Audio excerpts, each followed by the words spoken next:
说到日本的温泉，我们好像很习惯去想象那些躲在深山、被森林包围的隐秘村落，但在四国的爱媛县，却有这么一个奇妙的地方。这里明明是现代化、很有存在感的繁华城市，却被叫做橘子之国。在这里，不止各种美食都离不开橘子，甚至连水龙头转开流出来的都是橘子汁。就在这个充满橘子香气的现代市中心，只要你一转弯，就会看见一座拥有1000年历史的古老木造堂屋。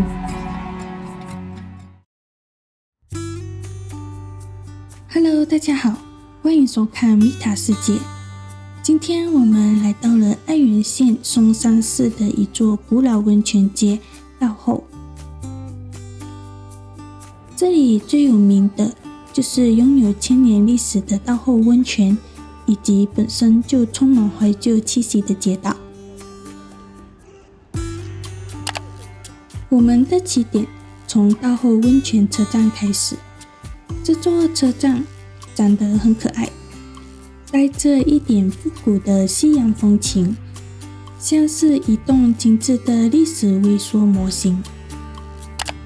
在车站旁边停了一辆非常特别的火车，叫做少爷列车。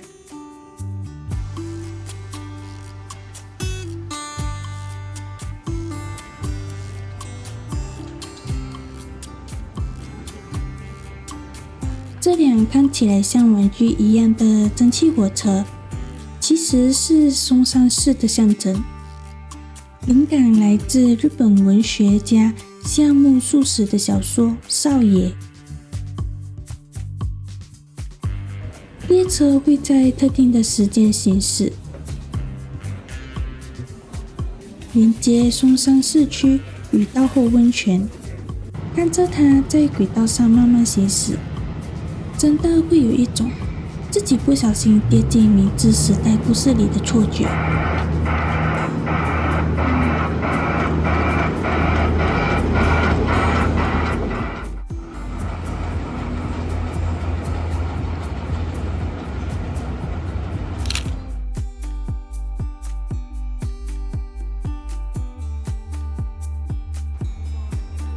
在车站前面有一座非常特别的钟塔——少爷钟塔。这座钟塔也与文学家夏目漱石的小说《少爷》有关。我们在车站前站了一会儿，刚好碰上整点。这座少爷钟塔就像一个大型的八音盒，时间一到，音乐响起，里面的小人偶就会一个个探出头来，演示着这里的温泉日常。身边的旅人都不自觉停下脚步，大家很有默契的一起仰着头。那一刻，我们觉得周围的人好像和我们一样，都变成了故事里的小人偶。大家都一同看向钟塔，安静并且沉溺地凝视着，直到这场机械剧场落幕。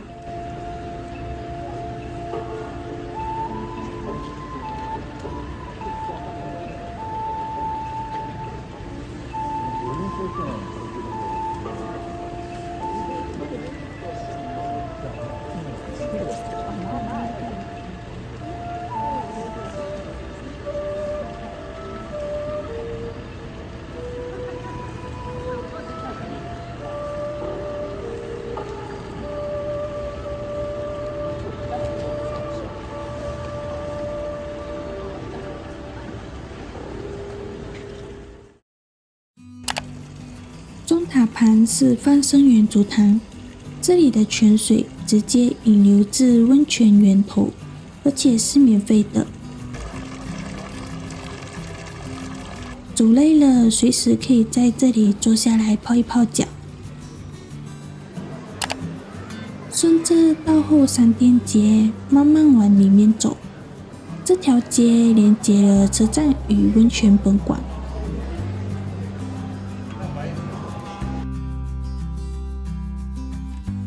与其说它是个买纪念品的地方，我们倒是觉得它更像是一条时光隧道。从明治时代开始，这里就因为泡汤的旅人聚集，慢慢成长了现在的模样。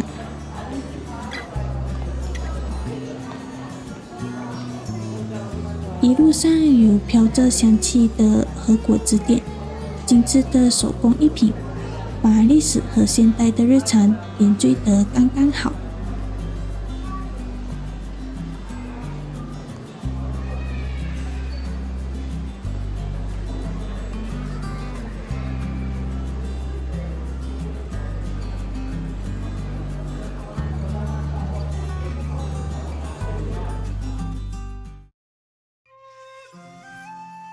接下来就是这趟行程的主角——稻后温泉。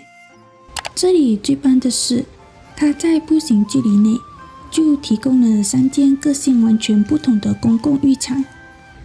首先看到的是飞鸟奶温泉，2017年才重新落成，带着一点飞鸟时代的优雅与现代设计感。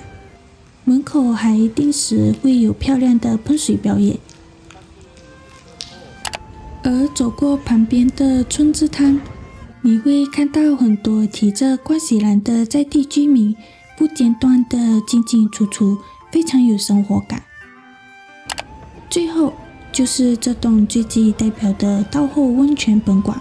这栋建于1894年的木造建筑，有着3层楼的古老结构，每一个角落都被岁月雕刻得非常迷人。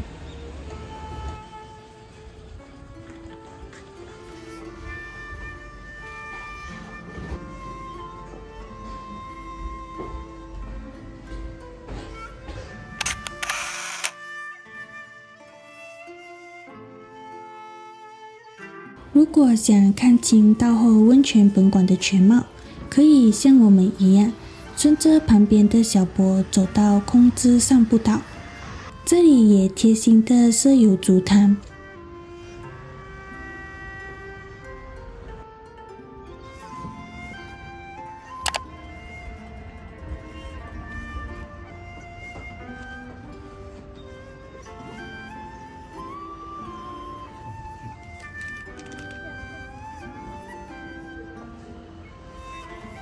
傍晚，稻后温泉本馆屋顶的正露阁响起低声的克太鼓报时，1声、2声，鼓声在微凉的温泉街慢慢扩散。那一刻，街道带着一种刚睡醒般的安静，旅人们都放慢了脚步，时间好像在这里被拉得更长了一点。稻后的晚餐，我们很推荐这间在飞鸟奶汤泉对面的苗代自助酱。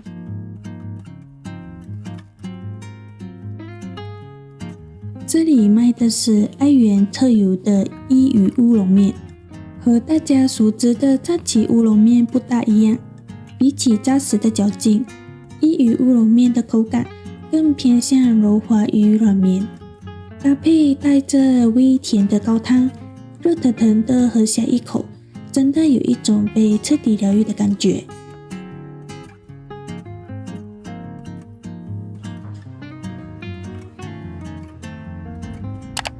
吃饱后，带大家来逛逛我们今晚住的旅馆罗锅亚亚。从车站往北边走，大概5分钟就能抵达，距离不算太远，去哪里都很方便。一进大厅，最先看到的就是这个3个水龙头。别怀疑，这里不是澡堂入口，更不是手摇饮料店，这其实是爱媛县最著名的橘子汁水龙头。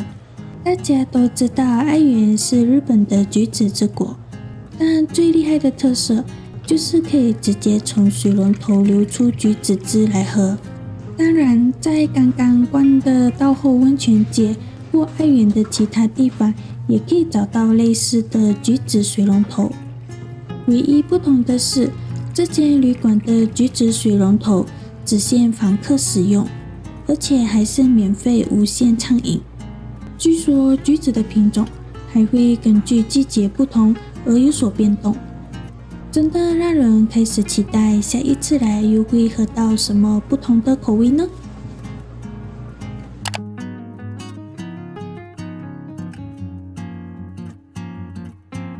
除了橘子，爱媛也是日本顶级毛巾的故乡，其中最出名的就是精致毛巾，而这间旅馆竟然有一整面的毛巾墙，提供各式各样不同质法、厚度的毛巾让旅人挑选。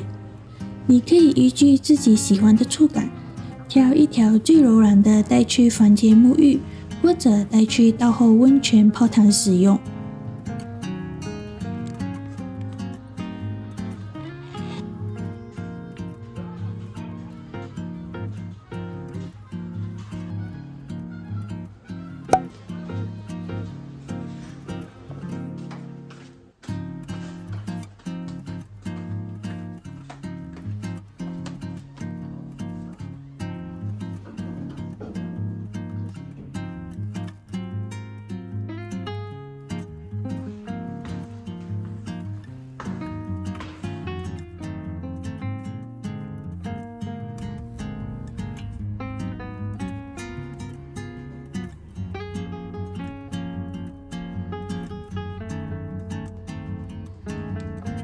旅馆本身的设计完全是针对想要体验公共汤的客群量身打造的。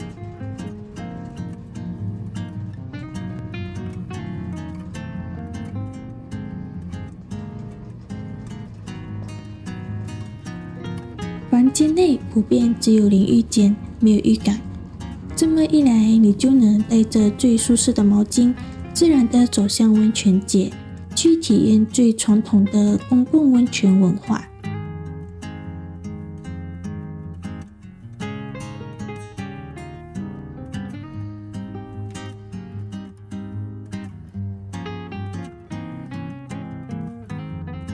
房间本身虽然空间偏小，但舒适度完全满分，里面也贴心地准备了各式各样的日常必需品。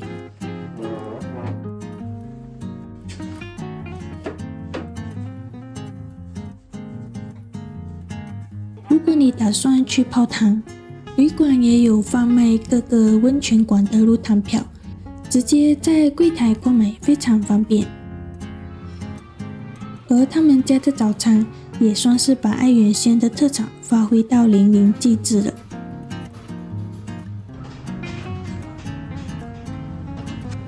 在这里，你可以用吃到饱的形式，一次体验多达12种不同品种的橘子。除了吃果肉，还可以体验现场自己压榨橘子汁。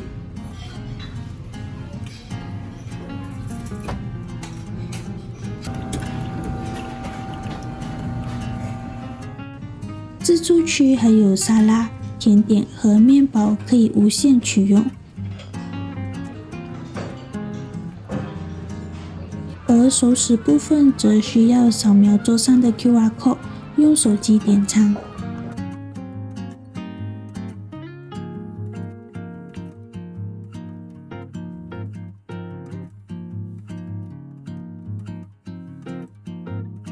吃饱后，感觉除了满满的幸福感，整个胃里应该也都是酸甜的橘子香。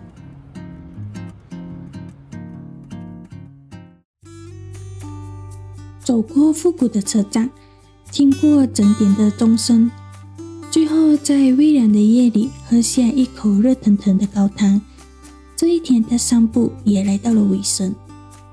稻后温泉并不是那种会让人惊呼连连，或者有很多刺激打卡点的地方，它更像是一种邀请函，邀请你来这么一座现代与历史交错的城市，让你自己慢慢的探索，发掘隐藏在港弄里的惊喜和魅力。